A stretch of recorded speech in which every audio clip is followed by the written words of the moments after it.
माइंडाच्या कौशल्याना जागविणारा show. Okay.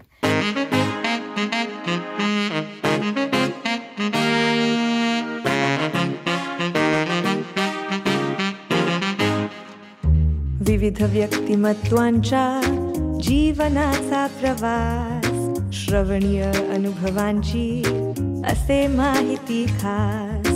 सगळ्यांना हा talk show असे सजग बनवणारा, विजन विस्डमच्या अगदी जवळ नेणारा. माइंडाच्या कौशल्यांना जागविणारा शो.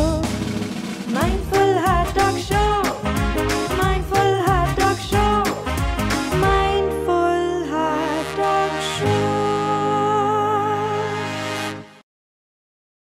नमस्कार मित्रमैत्रिणींनो, कसे आहात सगळे? मस्त आहात ना? माइंडफुल आहात ना? माइंड अँड हार्ट मस्तपैकी बॅलन्सनी सगळं चाललं आहे ना?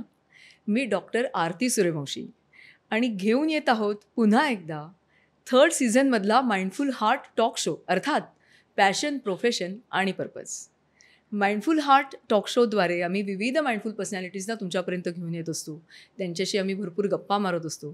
त्यांच्या जीवनाची माहिती आम्ही तुमच्यापर्यंत पोहोचवत असतो. तर अशाच एका माइंडफुल पर्सनॅलिटीला घेऊन मी आज येते आहे तुमच्यापर्यंत. हे जी काही माइंडफुल पर्सनॅलिटी आहे तर ते खूप मोठे ॲक्च्युली खरं तर तालयोगीच आहेत, त्यांना तसंच म्हणायला हवं. पण ते म्हणतात मला तुम्ही असं काही म्हणू नका, मी तालयोगी नाही, मी पंडित नाही आणि माझे बाबा तालयोगी आहेत. तर ऑफकोर्स आहेतच, प्रश्नच नाही. तर ते तबला वाजवतात. आता तर मी सांगूनच टाकते तुम्हाला, ते तबला वाजवतात. खूप सुंदर असा तबला ते वाजवतात. ते सोलो प्रोग्रॅम्स करतात. ते साथ संगतीला जातात आणि साथ संगत ज्यांना करतात अशा विविध व्यक्तींच्या गप्पा, किस्से आज आपण त्यांच्याकडनं ऐकणार आहोत. तबला हा शब्द जो आहे हा कुठून आला, कसा आला हे मला तर खरं तर खूप माहिती नाही आहे.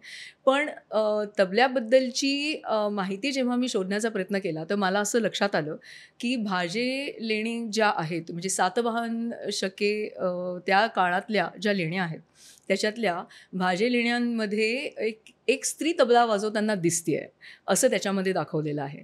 म्हणजे 2000 वर्षांपूर्वीची ही ह्या लेण्या असतील आणि त्याच्यामध्ये ही माहिती आहे. आणि त्याच्या पुढे गेल्यानंतर मला असं वाटतं की पखवाजातून तबल्याची निर्मिती झाली असावी असं म्हटलं जातं.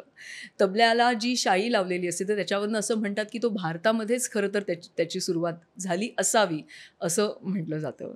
पुढे दिल्लीच्या सिद्धारखा ह्यांनी ह्या तबला ह्याला खूप त्याच्यात त्यांनी प्रगती केली आणि खूप मोठं केलं तबल्याला असं देखील उल्लेख उपलब्ध आहेत. तर मला असं वाटतं मी काय बोलत बसली आहे. आपल्याकडे समक्ष इथे आलेत सत्यजित तळवलकरजी. तुमचं खूप खूप मनापासून स्वागत आहे माइंडफुल हार्ट टॉक शोमध्ये. नमस्कार आरतीजी. आपले खूप धन्यवाद मला माइंडफुल हार्ट टॉक शोमध्ये बोलावल्याबद्दल आणि सर्व रसिकांचे पण आभार. क्या बात आहे. खूप छान वाटतं आहे आज तुम्ही इकडे आलात स्पेशली माइंडफुल हार्ट टॉक शोमध्ये आणि आमच्या सगळ्या रसिकांना खूप छान छान गप्पा ऐकायला मिळणार आहेत तुमच्याकडनं. तर तुमची ही 2nd जनरेशन ना तबल्यामधली? आणि तुमचे आजोबा पण तालयोगी होते? नाही, माझ्या वडिलांना ही शंकराचार्यांनी पदवी दिली आहे तालयोगी. अच्छा. तर माझ्या वडिलांचे म्हणजे माझे आजोबा ते कीर्तन वाजवायचे, पखावाज. अच्छा. त्यांचे मामा कीर्तनकार होते. अच्छा. तर पंडित ढोले बुवा. बरं. तर त्यांच्याबरोबर ते कीर्तन पखावाज वाजवायचं. तर घरी एक परंपरा आहे तालवाद्याची. मग वडिलांना लहानपणापासूनच म्युझिककडे ओढ होती म्हणून त्यांनी पंडित पंढरीनाथ नागेशकरजींकडे तबला शिकवायला त्यांना पाठवलं माझ्या वडिलांना गिरगावमध्ये. बरोबर. आणि मग अशी आमच्या घरात ही परंपरा सुरू आहे. आजोबा माझे पखावाज वाजवायचे. अर्थात त्यांनी असे सोलो कॉन्सर्ट वगैरे कधी दिले नाही, पण पखावाजची एक परंपरा होती आणि पखावाज वाजवायचे. आणि वडिलांकडनं ते माझ्याकडे पास ऑन झालं तबल्याच्या स्वरूपामध्ये. आणि माझा मुलगा अरिन आता तो 10th मध्ये आहे. बरं. आता त्यांनी सुरू केलंय, तो पण तोही वाजवतो. वाजवतो. म्हणजे वाजवतो म्हणण्यापेक्षा आता शिक्षण सुरू झालेलं आहे त्याचं, शिकतोय. Long way to go. जसं प्रत्येक क्षेत्रात थोडा वेळ लागतो आणि आता त्याचं जस्ट स्टार्टिंग आहे, बरोबर. पण तोही सुरू केलंय त्यांनी आणि त्याचा त्याला इंटरेस्ट आहे. अरे वा, क्या बात आहे. मस्तच मस्तच. तर तुमचे वडील तालयोगी, त्यांना शंकराचार्यांनी पदवी दिली, ते तबला वाजवायचे. आई मला वाटतं गायिका आहेत. तर अशा घरामध्ये तुमचं म्हणजे बालपण झालं, तुम्ही वाढलात, हे झालं, कसं कसं होतं तुमचं बालपण? माझी आई पंडिता पद्मा तळवलकर, हां, प्रख्यात शास्त्रीय संगीत गायिका आहेत. हो. आणि माझ्या घरामध्ये माझ्या लहानपणापासूनच माझ्या कानावर तबला आणि गाणं दोन्ही नॅचरलीच एक मी त्याच्यात माझं बालपण गेलं. आणि मला असं वाटतं की एखाद्या घरामध्ये असं लहानपणापासून जर तुम्हाला संगीत नुसतं ऐकायला जरी मिळालं, मला तर आय एम फॉर्च्युनेट की मला शिकायलाही मिळालं, पण संगीतात जर एखाद्याला काही करायचं असेल, मला तर असं वाटतं की गर्भसंस्कारच तुमच्यावरती तालाचे आणि संगीताचे झालेले. खरं आहे. तर मला मी खूप भाग्यवान, नशीबवान समजतो की मला माझे आई वडील दोन्ही संगीत क्षेत्रात आहेत आणि त्याचा मला खूप फायदा झाला, अननोईंगली आणि नोईंगली. कारण अननोईंगली म्हणजे जेव्हा लहानपणी आपल्याला काही समजत नसतं तेव्हा आपल्या कानावर पडत असतं. बरोबर. आणि कानावर पडत असताना ते कुठेतरी मनामध्ये आत रुजत असतं आणि त्याचा काही कॉन्टेक्स्ट माहिती नसतो, कशासाठी आहे, काय आहे, त्याचा संदर्भ नसतो. पण ॲज यू लर्न, तुम्ही जसे मोठे होता आणि तुम्ही जसं संगीतात शिकत जाता, तेव्हा खूप लहानपणापासून ऐकलेल्या सगळ्या गोष्टी तुम्हाला रिकलेक्ट होतात आणि त्याचा कसा सेन्स उभा राहतो म्युझिकमध्ये. आणि ह्या सगळ्या गोष्टी किती संस्काराशी निगडीत आहेत ह्याचा आपल्याला एक प्रत्यंतर येतं की जेव्हा आपल्यावरती गोष्ट आपल्या बाबतीत घडते तेव्हा लक्षात येतं की संगीतात संस्काराचं किती महत्व आहे. की समजा लहानपणापासून जर माझ्या कानावर असं पडलं नसतं किंवा मी शिकलो नसतो, लहानपणापासून माझ्या फॅमिलीमध्ये नसतं, तर मी कुठेतरी जाऊन शिकलो असतो आणि त्याच्या व्यतिरिक्त मला संगीत ना ऐकायला मिळालं असतं, ना संगीताबद्दल बोललेलं ऐकायला मिळालं असतं. आणि त्या ॲटमॉस्फिअर आणि प्लस संगीत क्षेत्रात आई वडील असल्यामुळे इतर कलाकारांचं येणं जाणं, हा सगळा जो पूर्ण इथॉस आहे, हा एक कुठल्याही तुम्हाला म्हणजे कोण कोण असं घरी यायचं असं तुम्हाला आठवतंय? उस्ताद शाहिद परवेजजी, त्यांचं येणं जाणं पण खूप असायचं. माझ्या लहानपणी मला अजून आठवतं की त्यांचं येणं जाणं असायचं, खूप त्यांचं येणं जाणं जास्त, प्रिडॉमिनंटली त्यांचं येणं जाणं जास्त असायचं. असे खूप कलाकार यायचे आमच्या घरी. पण ते येऊन आणि मला असं आता वाटतं की हे खूप जरुरी आहे असं घडणं कुठल्याही कलाकाराच्या बाबतीत. ज्याला कला ही प्रोफेशन म्हणून करायचं आणि त्याच्यात पुढे करिअर करायचंय, त्याला लहानपणापासून एक एन्व्हायरमेंट जे मिळणं संगीताचं फार जरुरी आहे असं आता मला वाटतं की त्याच्यामुळे मला तर खूप गोष्टी ज्या न शिकताच समजायला झाल्या. हा एक खूप मोठा भाग आहे की तुम्हाला शिक्षण आणि तुम्ही जस्ट त्या एन्व्हायरमेंट मध्ये राहून कधीतरी गोष्टी शिकता. तर हा माझ्या मते माझ्यावर खूप म्हणजे मी भाग्यवान समजतो की मला अशा प्रकारची माझी लहानपणापासूनच मला संगीत ऐकायला मिळालं, शिकायला मिळालं. आणि आई वडील ह्या नात्याने दोघेही गुरु माझे. मी आईकडनं बसून शिकलो नाही कधी गाणं, पण लहानपणापासूनच मी दररोज गाणं ऐकत असतो आणि तेही लोक खूप म्युझिक ऐकायचे दोघं जण. बरं. तर तेही ऐकायला मिळायचं. ओके. दररोज संध्याकाळ झाली की 1 तास 1.5 तास काही ना काहीतरी एक गाण्याचं रेकॉर्डिंग आमिर खान साहेब, उस्ताद आमिर खान साहेब लावतील, पंडित कुमार गंधर्व, मग भीमसेनजी, पंडित भीमसेन जोशीजी, मग तबल्याचे काही वेगवेगळ्या लोकांचे रेकॉर्डिंग्स. तर असं माझ्या अननोईंगली माझ्यावर खूप संस्कार झाले. वा वा वा वा. तर त्याचा आज मला वाटतंय की त्याचा खूप मला बेनिफिट मिळाला आणि हाच आयडियल पाथ असायला पाहिजे असं मला वाटतं. पण म्हणजे अशा गप्पा सगळ्या अशा ताल आणि सूर राग अशाच असायच्या की काय? म्हणजे गप्पा माझ्या बरोबर अशा नसायच्या, कारण त्यांचे समवयस्क आई वडिलांचे जे काही असतील ते लोक यायचे किंवा ते शिकवायचे, तेव्हा त्याच्यातनं समजायचं. बहीण आहे? हो, धाकटी. तुम्ही एक बहीण आणि हो हो भाऊ, आणि मग तुम्ही दोघं तबला. सावनी ती तबल्यातच आहे, ती तबल्यातच करिअर करते फुल टाइम. अरे वा. ती वाजवते. कौशिकी चक्रवर्तीचा बँड आहे सखी म्हणून. अच्छा. So she is one of the band member in Sakhi. Tabla आणि परकशन मध्ये आहे. आणि इतर पण तिचे अजून 2-3 प्रोजेक्ट चालू आहेत. आणि शिवाय ती शिकवते.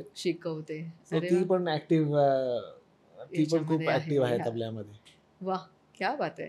म्हणजे विचारण्याचा माझा हे उद्देश असा होता की म्हणजे एका अशा घरात तुमचा जन्म झाला तर तुम्हाला असं पहाटे उठवून रियाजालाच बसायचं वगैरे असं काही, असं डिसिप्लिन असं काही होतं का? म्हणजे काय होतं, कसं होतं तुमचं बालपण? म्हणजे ते आम्हाला जरा जाणून घ्यायला आवडेल. मला माझ्याकडे वेगळी आठवण आहे सांगा ना प्लीज. की जेव्हा शालेय जीवन होतं, मी शाळेत जायचो तेव्हा आम्हाला एप्रिल मे मध्ये सुट्टी सगळ्यांनाच लागते. समर हॉलिडेज असतात.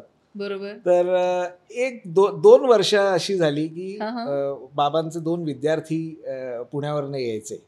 तर तेही शाळेत जायचे. ओके. तर त्यांची तेव्हा सुट्टी असायची. तर त्यांनी आधीच 1 वर्ष, मला आय थिंक वाटतं मी 7th मध्ये असेल, 7th आणि 8th असं 7, 8, 9 असं 2 का 3 वर्ष झालं की समर मध्ये ते त्यांना आधीच सांगायचे की तुम्ही सुट्टी लागली की तुम्ही इकडे या.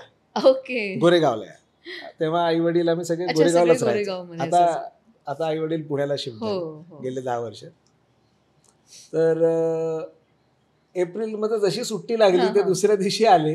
आणि मला आणि आम्हाला कोणालाच माहिती नाही की आमचं शेड्यूल काय असणार. तर माझे वडील स्वतः 5 वाजता उठवायचे आम्हाला सगळ्यांना. बरं. 5 वाजता उठवायचे. आम्ही साधारण 5:30 पावणे 6ला तबल्याला बसायचो पहाटे. तर 8:30-9ला एक छोटा ब्रेक असायचा ब्रेकफास्टचा. तो झाल्यावर, ब्रेकफास्ट झाल्यावर लगेच ते आम्हाला सांगायचं नाही की आता तबल्याला बसा, ते जाऊन तबल्यावर बसायचे. अच्छा. तर वी हॅड नो चॉईस. म्हणजे आम्ही तेव्हा तर असं काही बोलायचो पण नाही की थोडासा कंटाळा आला वगैरे, असं काही तो विषय नव्हता. थोडेसे कडक होते वडील लहानपणी. आणि असा काही तो विषय नव्हता की बाबा तबल्याला येऊन बसले की आपण बसायचं, कारण ते तुमच्यासाठीच बसलेले. सो परत आम्ही ब्रेकफास्ट नंतर सुरू करायचो ते लंच पर्यंत 12:30-1 पर्यंत. मग मध्ये परत एक 2-2.5 तासाचा ब्रेक. 3:30 पावणे 4 झाले की ते तबल्याला येऊन बसायचे. मग आम्ही पण त्यांच्या बरोबर तबल्याला ते 8-8:30 पर्यंत, असे 2 महिने आमचं समर हॉलिडेज असायचा. सो पहिले आम्हाला माहिती नव्हतं हे असंच शेड्यूल पुढे राहणार आहे. तर कधी कधी त्यांचे प्रोग्राम असायचे, तर त्याच्यात आम्हाला असं वाटायचं की अरे वा आता त्यांचा प्रोग्राम आहे तर थोडी आपल्याला सुट्टी मिळेल. नाही, त्यांचे सॅटर्डे संडेज मध्ये कधीतरी प्रोग्राम असले तर तेव्हा आम्हाला तेवढी सुट्टी मिळायची. तर ती सुट्टी पण अशी वाटायची, कारण तेव्हा आम्ही शाळेत 7वी-8वी तसं खेळायचं वय. पण अशा आठवणी आहेत आणि त्याचा एक वेगळा मजा आहे. आणि त्याच्यात वेगळा एक स्टॅमिना डेव्हलप होतो बसण्याचा, वाजवण्याचा. आणि तेवढा वेळ कॉन्सन्ट्रेट करून एका ठिकाणी बसून अननोईंगली तुम्ही त्या गोष्टीकडे ओढले जाता, कारण तुम्ही ते बसत असता आणि तुमच्याकडनं कोणीतरी करून घेत असता, एक मार्गदर्शन मिळत असतं. भलेही तुम्हाला फार अशी इच्छा नसते तेवढ्या लहानपणी की इतक्या वेळ तुम्ही बसाल, पण तुमच्यावर असं जर कोणी तुमच्यासाठी बसत असेल तर आपल्याला वाटतं की अरे ते आपल्यासाठी बसतात तर आपण पण बसलं पाहिजे. असंही असतं की त्याच्या मागे बाबा हे तू कर आणि मी आता जातो, तर मग एवढं मन लागत नाही. पण आपल्यासाठी जर कोणीतरी करत असेल आणि एवढे तास तो कुठलीही व्यक्ती बसून येत, आपले गुरुच आहेत, तर मग आम्ही पण तसंच त्याच फिलिंग ती क्रिएट होते. वा, क्या बात आहे. खूप इतकी हृदय आणि इतकी छान आठवण तुम्ही आम्हाला सांगितलीत. तर आता ह्या तबला शिकत असताना मार्गदर्शन याची तर मदत होतेच आणि ती गरजेची पण असते आणि आवश्यक पण असते, आणि त्याच्यासोबतच एकाग्रता, तर त्याची किती मदत होते, म्हणजे माइंडफुलनेसची किती मदत होते ह्याच्यामध्ये, म्हणजे तबला वाजवताना शिकताना? एकाग्रता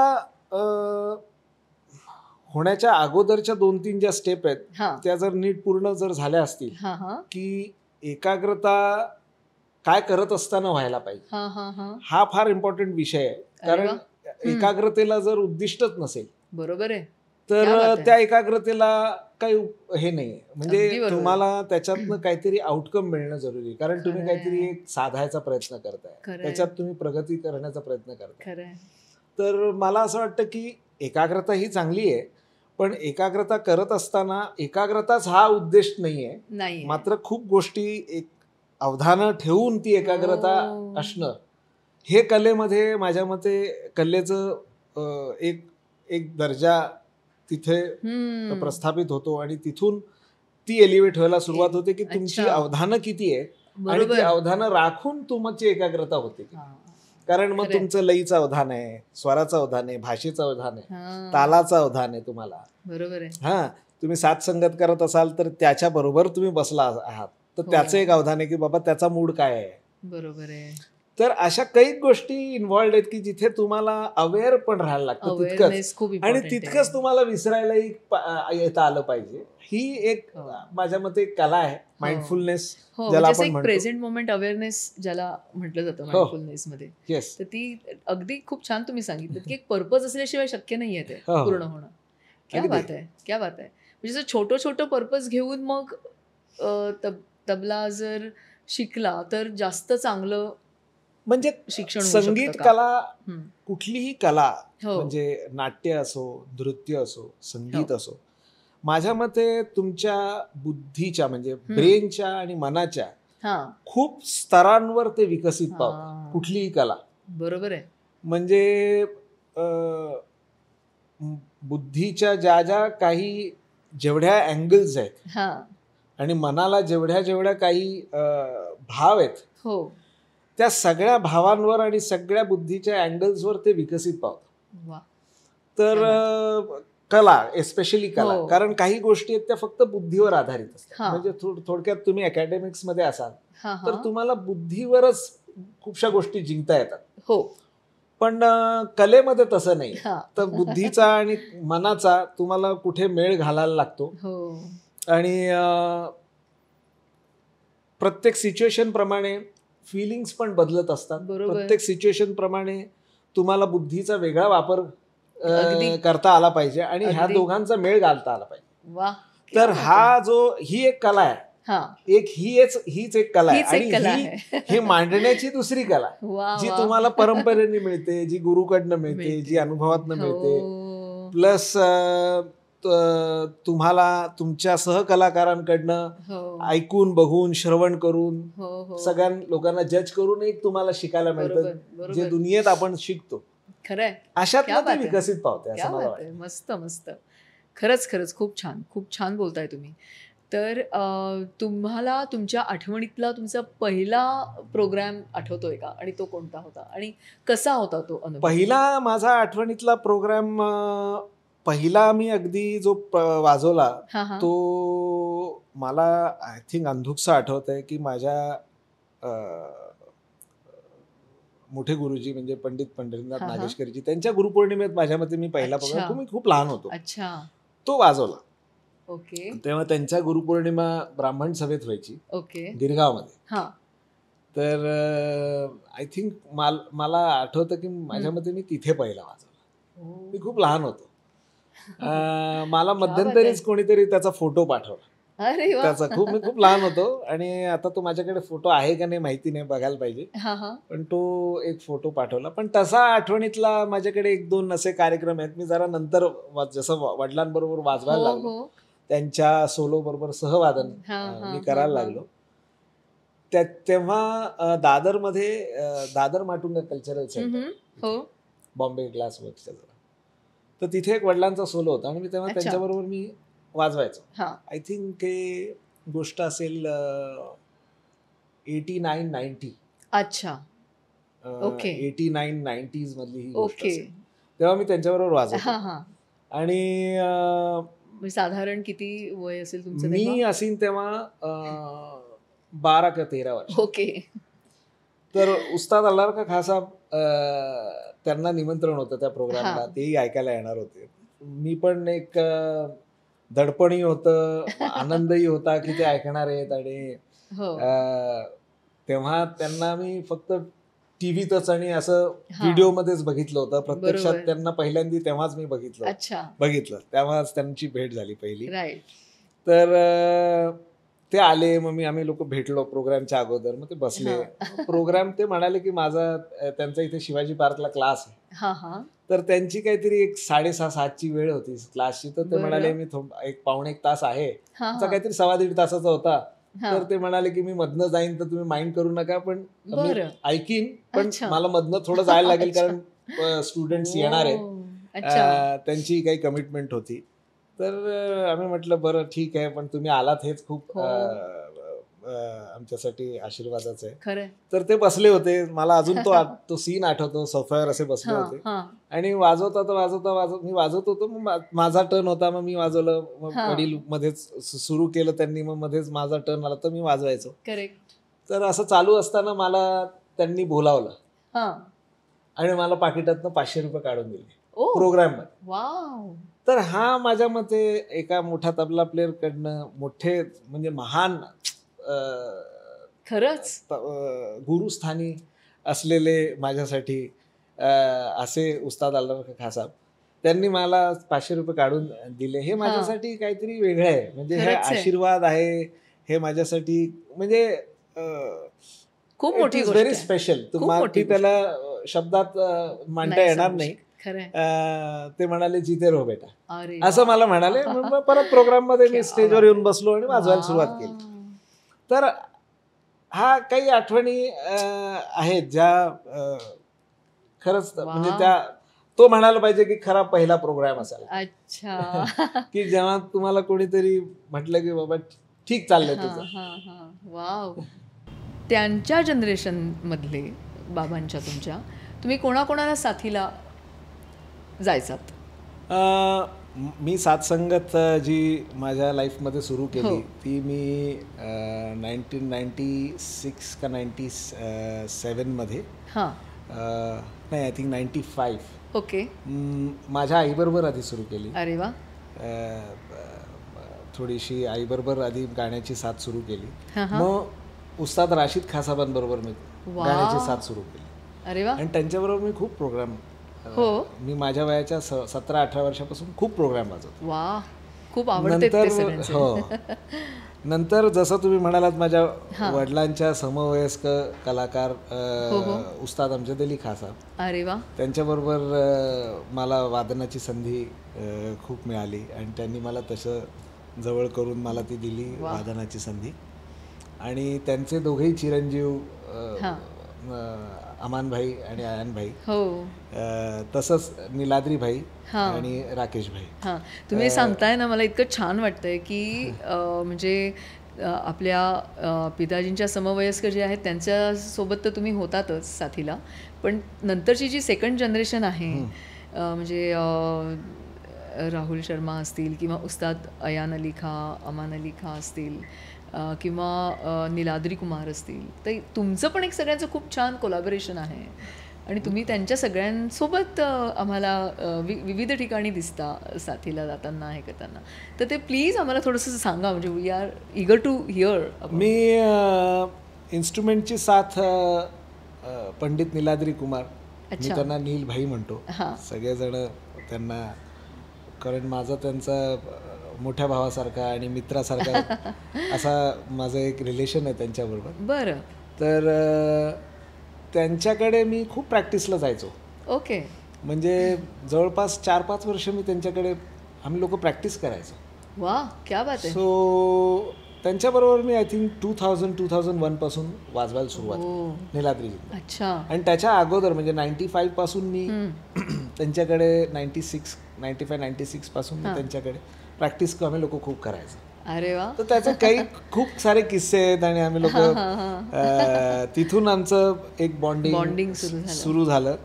ते आज तागायत टचवूड आज तागायत तसंच आम्ही लोक रिलेशन आमचं आहे आणि तसंच वृद्धिंगत झालं. आणि जसं मी वाजवायला लागलो इन्स्ट्रुमेंट, आधी निलाद्रीजींबरोबर मी सुरू केलं वाजवायला. सायमल्टेनियसली पंडित राकेश चौरसियाजी, पंडित निलाद्री कुमारजी आणि पंडित राकेश चौरसिया त्यांच्याबरोबर सुरू केलं. पण नेक्स्ट जनरेशन, त्यांना मी राकेश भाई म्हणतो. अच्छा. तर सर्वांना अशा नावानी पंडित राकेश चौरसिया जी ह्या नावानीच लोकांना माहिती आहेत. पण मी माझा त्यांचा घरोबा आणि संबंध असल्यामुळे मी राकेश भाई कदाचित म्हणीन, निलाद्री भाई किंवा राकेश भाई आणि अमन भाई, पण लोकांसाठी ते मोठेच आहेत आणि माझ्यासाठी तसंच आहे नातं. पण ह्या दोघांबरोबर मी साथसंगत सुरू केली. तेव्हा माझाही अगदी साथसंगतीचा अगदी सुरुवातीचा काळ होता. मलाही थोडासा एक्सपिरियन्स हे म्हणजे समजत होतं की काय वाजवायला पाहिजे, कसं वाजवायला पाहिजे.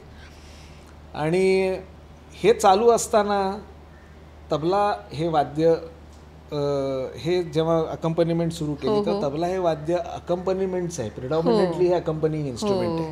म्हणजे त्याच्यात सोलो वाजतोच नो डाऊट, पण तबला वादक जो आहे हा 95-98% तो साथसंगतीमध्ये बिझी असतो. एक 2-4-5% त्याचे प्रोग्राम मध्ये एक 5% सोलोचे कॉन्सर्ट असतात. बरोबर, जास्तीत जास्त तो अकंपनीमेंट करतो. करेक्ट. तर ह्या साथीशिवाय होऊच शकत नाही काही तबल्याच्या. खरं आहे. आणि तबला म्हणजे कसं आहे, आता ख्याला बरोबर वाजतो, ठुमरी बरोबर वाजतो, गझल बरोबर वाजतो, फिल्म म्युझिक मध्ये वाजतो, त्याचबरोबर डान्स बरोबर, कथक डान्स बरोबर वाजतो, त्याच्यानंतर आज फ्युजन म्युझिक मध्ये वाजतो.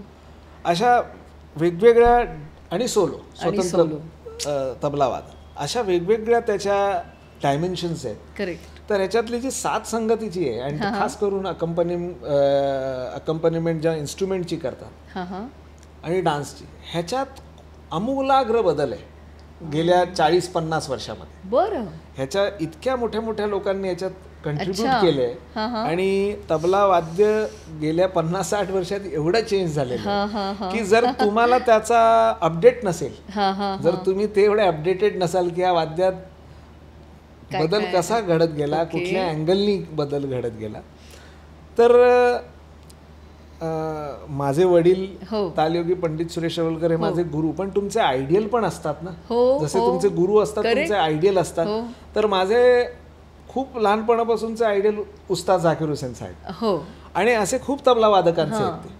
आणि त्याचबरोबर माझे अजून आयडियल आहेत पंडित कुमार बोसजी आणि पंडित अनिंदो चटर्जीजी आणि पंडित सपन चौधरी. म्हणजे तुमचे ते रोल मॉडेल्स, तुम्ही तुमच्या मनाने त्यांच्याकडनं तुम्ही जेवढं घ्यायचं तेवढं घेत होता. एक्झॅक्टली. तसंच पंडित किशन महाराजजी आणि उस्ताद अल्लार खखासा. राईट. तर ह्याचा एक कोणाला तरी तुम्ही आयडियल मानता, तर मला उस्ताद झाकीर हुसेन साहेबांना साथसंगतीला एक मी आयडियल मानलं लहानपणापासून.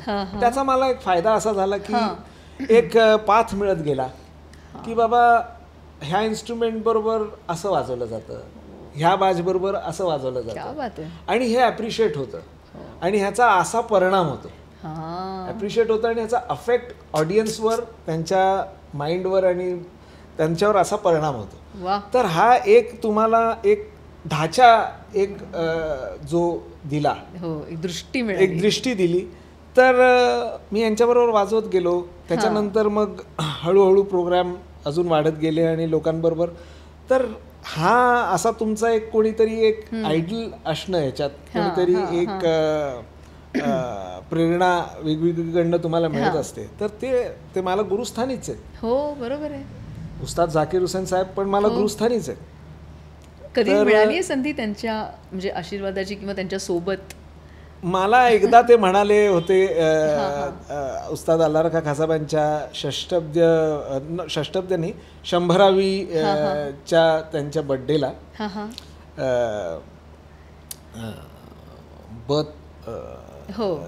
100वी Anniversary सेंटिनरी इयरला की तू बस माझ्याबरोबर, ही त्यांची आज्ञा मी समजतो. आणि त्यांनी असंच सकाळी प्रोग्राम सुरू झाला काहीतरी आमचा 6 वाजता NCPAला होता. बरं. तर त्यांच्या संगतीला पंडित योगेश समशीजी, नंतर पंडित शुभंकर बॅनर्जीजी जे आपल्या हयात नाही आहेत, जे कोरोनामध्ये अनफॉर्च्युनेटली आम्ही सगळ्यांनी त्यांना लूज केलं. बरोबर. नंतर पंडित फजल कुरेशीजी आणि अक्रम खान साहेब दिल्लीचे, असे आम्ही आणि सारंगीला उस्ताद साबिर भाई. तर त्यांची आज्ञा होती की तू बस आणि वाजव. आम्ही सगळे आपण एक त्यांना अब्बाजींना एक देतोय आपण एक त्यांना ट्रिब्यूट म्हणून श्रद्धांजली आणि त्यांच्यासाठी. तर त्यांची एक आज्ञा होती म्हणून आम्ही एक पाऊण तास वाजवलं. बस तोच एक त्यांचा एक असा स्टेजवर बसण्याचा असा एकच मोका होता तो. आणि हा त्यांचा खूप मोठेपणा आहे की मी अगदी लहान असल्यापासून त्यांना ऐकतोय. म्हणजे मी अगदी शाळा सुरू अगदी जेव्हा झालो, मी 7-8 वर्षाचा होतो तेव्हापासून मी त्यांना ऐकतोय. म्हणजे एवढा वयामध्ये तफावत असताना त्यांनी म्हणणं की बाबा तू बस आणि वाजव, ही त्यांची आज्ञा असणं. आणि हा मला म्हणजे आशीर्वाद आहे. आशीर्वादच आहे हा तुम्हाला. हा एक आशीर्वाद आहे की असं त्यांनी म्हणणं आणि एक प्रोत्साहन आहे. वा, क्या बात आहे. आणि त्याच्याबरोबरच ह्या सगळ्या सेकंड जनरेशनच्या सोबत म्हणजे नीलाद्री कुमार असतील किंवा राकेश चौरसिया किंवा उस्ताद अयान अली बंगश किंवा अमान अली बंगश यांच्यासोबत पण तुम्ही खूप प्रोग्राम केलेत. ते काय एखादं काही असे काही आठवणीतल्या काही अशा गोष्टी अशा खूप सांगाव्यात, अशा काही अशा विशेष आठवणी आत्ता तरी मला क्लिक होत नाही आहे.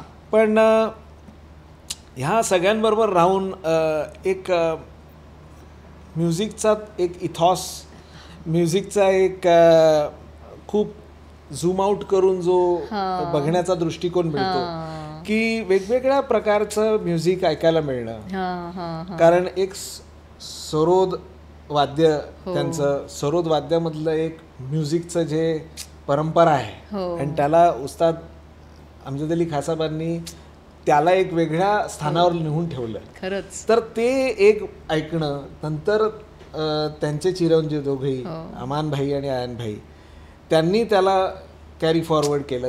तसंच नीलाद्री भाई आणि राकेश भाई. तर हा सगळ्यांचा एक जो ऐकून तुमच्यावर जो प्रभाव होतो आणि आपल्याला इनडायरेक्टली गोष्टी काही शिकायला मिळतात की त्यांचा जो काय म्हणतात रॅपुटवार, प्रत्येकाचा एक घराण्याचा रॅपुटवार आहे, त्यांच्या बंदिशी आहेत. त्यांनी खूप असंख्य बंदिशी कंपोज केलेल्या आहेत उस्ताद साहेबांनी, उस्ताद अमजद अली खान साहेबांनी. तर त्या बंदिशी मधनं मला खूप शिकायला मिळालं. आणि त्या बंदिशी इटसेल्फ एक वेगळ्या अस्तित्व ठेवतात स्वतःचं. आणि त्या राग अशा समोर एक्सप्लेन करतात. तर मजा येत असेल ना. पण आणि मला खास करून कसं आहे की मी गाण्यात पण तेवढंच मला इंटरेस्ट आहे. थोडंसं घरात माझ्यावर संस्कार गाण्याचे झाल्यामुळे, रागाचे झाल्यामुळे मी जेव्हा अकंपनीमेंट करतो तेव्हा मी जास्त करून म्युझिकचा मजा घेतो. मला तबला कमी वाजवला तरी चालतो, पण मला मी ऐकण्यात जास्त इंटरेस्टेड असतो. तर कारण माझ्यावर तसे संस्कार झाले रागाचे. आणि ऑफकोर्स नाही, पण तुम्हाला समजतं त्याच्यामुळे तुम्ही जास्त मजा करू शकता. तुम्ही गाता सुद्धा. मी गातो असं म्हणून म्हणता येणार नाही. बाथरूम सिंगर म्हणतात तसं. म्हणजे मी माझ्यासाठी गातो आणि मी तसं गात नाही. म्हणजे पब्लिकमध्ये कधी गात नाही. कारण मला असं वाटतं की जे आपल्याला काम येत नाही ते करू नये, ऍटलिस्ट पब्लिक तरी करू नये. तर मला आवड आहे. मी खूप गाणं ऐकलंय, अजूनही ऐकतो आणि गातोही. आणि वेगवेगळ्या प्रकारचे मला आवड आहे. क्लासिकल गायची आवड आहे, त्याच्यानंतर गझल गायची आवड आहे. मी गझल ऐकतो पण खूप. तर असा असायला पाहिजे. कारण नाहीतर तुम्ही फक्त साथ संगत म्हणजे काहीतरी तुम्ही जॉब करताय असं, तसं नाही, तुम्ही त्याच्यात घुळमिळणार नाही. तर ते म्युझिक ऐकून तुम्ही त्याला दाद देताय, त्या कलाकाराला एनकरेज करताय, कारण ते खरंच तसं होतं घडतंय. तर त्याच्यामुळे एक खूप केमिस्ट्री विन विन ना, म्हणजे तुम्हाला तुमच्यासाठी पण ते छान आहे, त्यांच्यासाठी पण ते छान. एक्झॅक्टली. आणि मलाही तेवढाच मजा येतो वाजवायला, कारण तसं घडत असतं. त्यामुळे मग मी वेगळं विचार येतात वाजवण्याचे, कारण जर तसं रागामध्ये काही उत्पत्ती होतीये आणि राग असा फुलवला जातोय किंवा काही लयीत काम होतंय, तर मग ते इन्स्पिरेशन तबला प्लेअरलाही मिळतं त्याच्यातनं. तर असं गिव्ह अँड टेक ती एक अशी सुरू राहते जुगलबंदी अशी. एक्झॅक्टली. क्या बात आहे, मस्तच. तर तुम्ही मगाशी बोलता बोलता सांगत होतात, मला थोडंसं अजून त्याच्याबद्दल ऐकायला आवडेल, की तबल्यामध्ये खूप बदल होत आलेला आहे आता, म्हणजे मॉडर्न टेक्निक्स त्याच्यामध्ये ॲड झालेत, किंवा तबल्याच्या बांधणीमध्ये पण काही बदल झाले असतील, म्हणजे मला पूर्ण माहिती नाही आहे. तर काय काय कसं, म्हणजे तुम्ही मगाशी बोलता बोलता म्हणालात, तर जरा थोडंसं त्याच्यामध्ये डिटेल आम्हाला सांगू शकाल का, की काय काय बदल झाले आहेत आता तबल्या ह्या इन्स्ट्रुमेंटमध्ये? आधी बांधणीवर जातो. तबल्याचं जरा मेकिंग रिफाईंड झालंय. ओके. तबला आता चांगल्या क्वालिटीचा बनायला लागलाय. माझ्या लहानपणी मला आठवतं की एवढ्या चांगल्या क्वालिटीचे मेजॉरिटी तबले बनायचे नाही. अच्छा. पण आता बऱ्यापैकी त्याच्यात प्रोग्रेस होऊन तबला मेकर्सनी पण खूप त्याच्यात अचीव केलंय, आणि त्यांचं पण खूप मोठं कॉन्ट्रीब्युशन आहे. तबला मेकर्स आपले मुंबईतले प्रसिद्ध हरिदास वटकर आहेत, त्यांचे दोन्ही चिरंजीव आहेत, किशोर आहे, मनोज आहे. तेही दोघं खूप चांगलं तबला बनवतात. आणि पुण्यालाही 2-3 आहेत, हनीफ भाई आहेत, भरत आहे, सोमनाथ आहेत, आणि इथे सचिन, ठाण्याला सचिन उमवणे. तर खूप असे तबला मेकर आहेत, आणि ज्यांच्याकडनं खूप चांगले चांगले प्रोफेशनल तबला प्लेयर्स. तबला कदाचित माझं नाव मी सत्ता होत असेल, पण चांगले तबला मेकर्स बनवतात, आणि त्याच्यात खूप त्यांनी अचीव केले. आता खूप रिफाईंड प्रोडक्ट आणि इन्स्ट्रुमेंट तयार होतात. बरं. तर पण दुसरा जो तुम्ही विषय आहे, जो तुम्ही विचारलात की तबल्यामध्ये काय चेंज झाला, जो ॲज अ संगीतात, तबल्याच्या संगीतात काय बदल झाला, तो गेल्या 40-50 वर्षात तबला खूपच जास्त चेंज झाला आहे. बरं. अकंपनीमेंट ॲज वेल एज सोलो दोन्हीमध्ये प्रेझेंटेशनमध्ये खूप आमूलाग्र बदल आहे, खूपच जास्त. तर तो खूप स्तरांवर झालेला आहे. पहिलं म्हणजे तंत्राच्या स्तरावर झालं आहे, की राईट मेथड समजायला लागली, की काय प्रॅक्टिस केली असता आपल्याला ते पटकन साधेल. म्हणजे appropriate way to play, correct वे.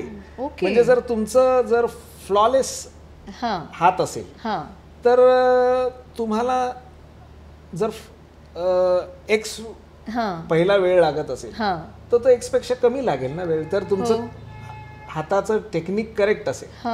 तर ह्या खूप ट्राय एव्हर करून लोकांनी हे सिद्ध करून पास ऑन केलं. अरे वा. हे ज्ञान म्हणजे स्टँडर्डाइज्ड काही असे टेक्निक्स आलेत. ऑलमोस्ट तिथे आता पोचतंय, ऑलमोस्ट तिथे पोचेल ते. अरे वा. दुसरं आहे लयीच्या स्तरावर, लय, लयकारी आणि ताल, ह्याच्यावर खूप काम झालं गेल्या 50-60 वर्षामध्ये, जे एवढं अगोदर एवढं नाही व्हायचं नव्हतं. जसं पंडित रविशंकरजींनी सितार मध्ये त्यांनी वेगवेगळे ताल इंट्रोड्यूस केले, म्हणजे वेगवेगळ्या तालाच्या बंदिशी घेऊन ते सादरीकरण करायचं. सगळ्या तबला प्लेअरना ते वाजवणं बंधनकारक होतं, की आता ते नवीन, आता हे येते काहीतरी नवीन ताल घेऊन. बरोबर आहे. तर एक विचाराला उद्युक्त करणारं असं एक एन्व्हायरमेंट निर्माण व्हायला सुरुवात झाली. तर त्यामुळे तालाकडे एक वेगळं लक्ष सुरू झालं, की झपताल 10 मात्रा आहे, नाही तर पहिले 16 मात्रेमध्येच सगळं व्हायचं, 3 तालमध्ये. एक नॅचरल आहे, इन्स्ट्रुमेंट म्युझिक पण 16 मात्रेतच जास्त व्हायचं. नंतर हे ताल सुरू झाले, ज्याच्यात जास्त सादरीकरण सुरू झालं, झपताल, रूपक, राईट, पंचम सवारी, 4 ताल की सवारी, मत्त ताल, ह्या सगळ्या तालांमध्ये खूप कंट्रीब्युशन ह्या गेल्या 40-50 वर्षात झालं. वा. त्याच्यानंतर लयीच्या सूक्ष्मतेमध्ये पण खूप कंट्रीब्युशन झालं, की लयीला किती मायन्यूट कट करता येऊ शकतं. जे पहिली जरा स्थूल प्रमाणात होती ती आता खूपच सूक्ष्म प्रमाणात लयला तुम्ही बघू शकता. आणि ते बघत असताना ते मेंटेन करून तुम्ही चाललेली लय आणि सादर करण्याची लय या दोघांना मेंटेन करून तुम्ही प्रेझेंटेशन करू शकता. असं आता खूप बघायला मिळतं की आता खूप यंग जनरेशन पण हे करू शकतं. तर हे खूप त्यांचंच सगळ्यांचं कंट्रीब्युशन आहे की ते असं पास ऑन केलेलं आहे. पण हा जो चेंज झालाय हा गेल्या 50-60 वर्षामध्ये तबल्यामध्ये झाला, खूप महत्वाचं आहे ना हे. आणि त्याचं कारण असं की तबल्यात हा जास्त चेंज का झाला, कारण तबला प्लेअरची सगळ्यात इंटरॅक्शन जास्त असते इतर कलाकारांपेक्षा. कारण तुमची जर इंटरॅक्शन असेल वेगवेगळ्या फील्डची तर तुम्हाला naturally you bound to get some information. आणि तुम्हाला चॅलेंजेस पण येतात, कारण तुम्हाला तबला प्लेअरला टप्प्याबरोबर, ठुमरी बरोबर, दादऱ्या बरोबर, गझल बरोबर, कथक बरोबर, इन्स्ट्रुमेंट बरोबर, सोलो असं सगळं वाजवायचं. हो ना. सो तुम्हाला इतकी इन्फॉर्मेशन गॅदर होते. त्यामुळे ती तबला वादकांमध्ये एक जी मुवमेंट आणि असं दिसतंय तुम्हाला, ते त्याच्यामध्ये चेंज होत होत होत आता त्याचे परिणाम आहेत. वा, क्या बात आहे, क्या बात आहे. मस्तच. आता तुम्ही मगाशी तबला बांधणीबद्दल बोलत होतात, मग ते एकदम स्टँडर्डाइज असतं का, की त्याच्यामध्ये पण काही सुरांप्रमाणे काही बदल असतात त्याच्यात? हे प्रयोग चाललेले आहेत. काही सिंथेटिक पुड्या पण बघतायत. नाहीतर आमची तबल्याची स्किन जी गोट स्किन असते, गोट स्किन असते आणि त्याच्यावर जी शाही असते ती मेटल पावडर असते. आणि त्याला आयदर राईस ग्लू असतो नाहीतर व्हीट ग्लू असतो. त्या व्हीट किंवा राईस ग्लू आणि मेटल पावडर करून त्याच्यात शाही लावतात. नॉट काइंड ऑफ इंक, त्याला शाही म्हणतात, पण it's a metal powder, very fine metal powder, आणि मिक्स्ड विथ ॲडेसिव्ह लाईक राईस किंवा म्हणजे जी खळ म्हणतो ना आपण, खळ बनवली जायची पूर्वी, भाताची खळ बनवली जायची पूर्वी, एकदम स्टिकी असतं ते, आणि मेटल पावडर मिक्स करून त्याचे लेयर्स देतात. आणि ते लेयर पण असे असतात की त्याच्यामध्ये पण ट्युनिंग करायला लागतं. एक स्टँडर्ड एक वेट आलं की त्याच्यानंतर तबला प्लेअरला एक ट्युनिंग करायला लागतं, जिथे चाट आणि थाप असे दोन मेन सुराचे जे आघात आहेत आणि ध्वनी स्थान आहेत, चाट किनार आणि थाप लव, हे दोन्हीचा स्वर एक यायला लागतो. कधी कधी किनार वर असते, कधी कधी किनार खाली असते.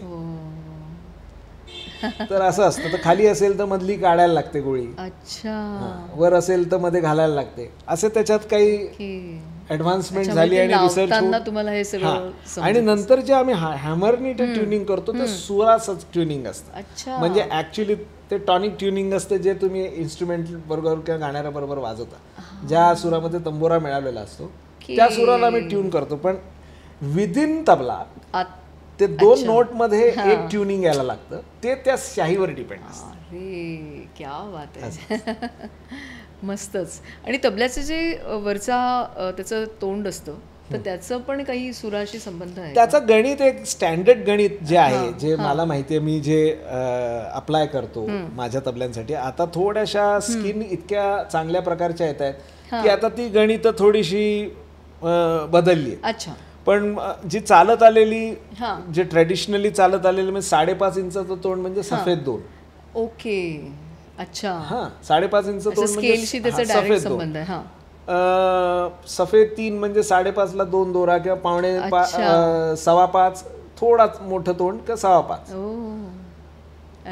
5.6 इंच म्हणजे सफेद 1 काळी 1. ओके. असं 6 इंच म्हणजे मग काळी 5. असं एक स्टँडर्ड, जसं मोठं व्हायला लागतं तसं सूर खाली यायला लागतं. आणि जसं तोंड छोटं होतं तसं सूर वर जातो. जसं तारेमध्ये असतं की तुम्ही तार इतकी सितारमध्ये तुम्ही जेवढ्या जवळ येतात, मिझराबच्या जेवढ्या जवळ येतात तेवढा वरचा सूर येतो. म्हणजे अंतर जेवढं छोटं होतं तेवढा सूर वर जातो. तसंच तबल्यामध्ये जेवढं अंतर छोटं होईल तेवढा तो सूर वर नेईल. असं. वा, क्या बात आहे. काय मजा येते सगळं ऐकताना. आणि ओव्हरऑल गणिताचा आणि तबल्याचा असा काही संबंध? माझे वडील एक म्हणतात की खूपदा असं होतं की तबल्यात गणित आहे पण गणितात तबला नाही. एका छोट्याशा वाक्यात. तर तबल्यातलं गणित म्हणजे असं आहे की बेसिकली तुम्ही जे तालात वाजवता ते तुमच्या बुद्धी आणि मनामध्ये कालमापन चालू आहे. हो, कालमापन चालू आहे. करेक्ट. जसा आपण एक रंग ओळखतो की नाही, किंवा हा मरून आहे किंवा हा खाकी आहे किंवा लाल आहे, तर तुम्ही एक मेजर करताय काहीतरी ना डोळ्यांनी. तसंच आता कालमापन आपल्याला कानाने एक ठोका ऐकू येतो, टक टक टक टक, हा एक कालमापन आहे. आता हे न आधार असता आपल्या बुद्धीमध्ये स्थिर होणं ही महत्वाची गोष्ट आहे, की ह्याला बाह्य कुठलाही सपोर्ट नसताना तुमच्या बुद्धीमध्ये तीच लय ती फ्लक्च्युएट नाही होता कामा, ती वर जाता कामाने आणि ती खाली येता कामाने. तर हे एक साधण्याची गोष्ट आहे म्युझिक. तर ह्याला कालमापन म्हणतात. तर ताल, आता तुम्हाला एक 16 मात्रा आहेत, ते अमुक एका BPM मध्ये, म्हणजे बीट पर मिनिट. तर 100 BPM ला तुम्ही 3 ताल वाजवताय, तर 100 BPM मध्ये तुमचं कालमापन चालू आहे, 16 मात्र्यांचं आहे. आता तुम्हाला 16 मात्रा मिळाल्या, एक लय आहे, त्या लयीमध्ये तुम्ही 16 मात्रा घेतल्या. आता 16 मात्रामध्ये तुम्ही जर वाजवताय तर वादन करताना एका मात्रेला तुम्ही किती भाग करताय ह्याच्यावर त्याची जाती निर्माण करते. म्हणजे त्या वादनामध्ये तुम्ही कुठल्या जातीमध्ये वाजवताय. जाती म्हणजे काय, तर एका मात्रेचे तुम्ही किती भाग करता.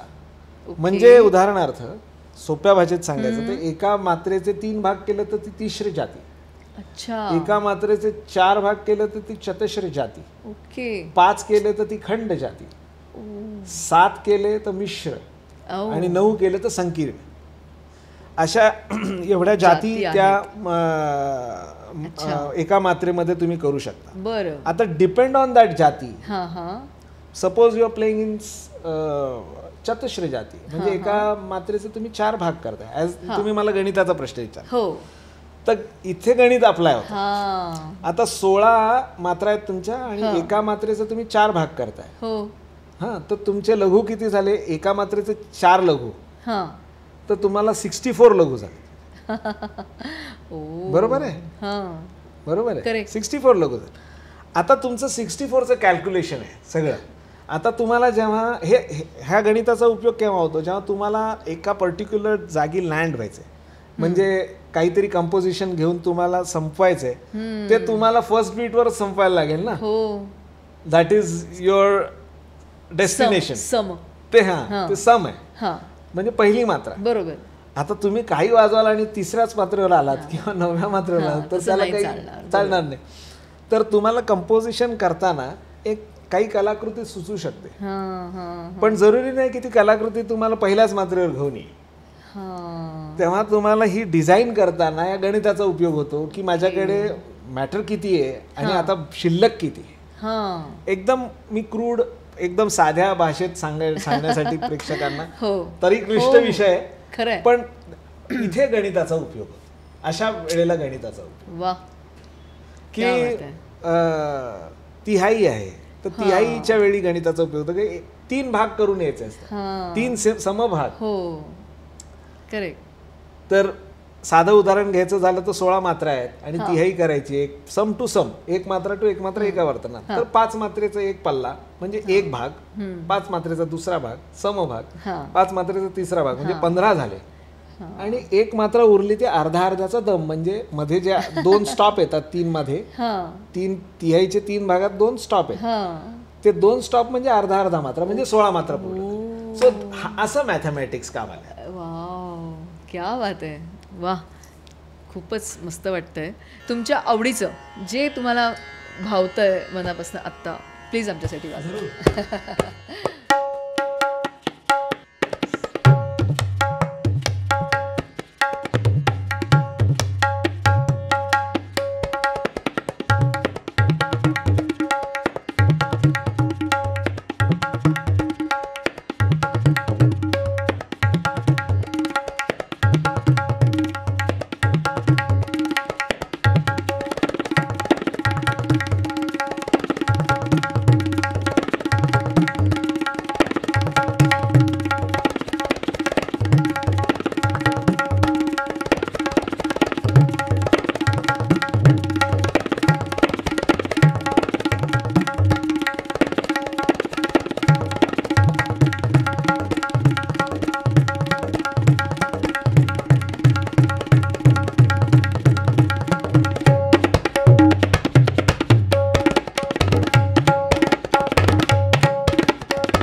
थँक्यू. मस्त, बढिया, अमेझिंग.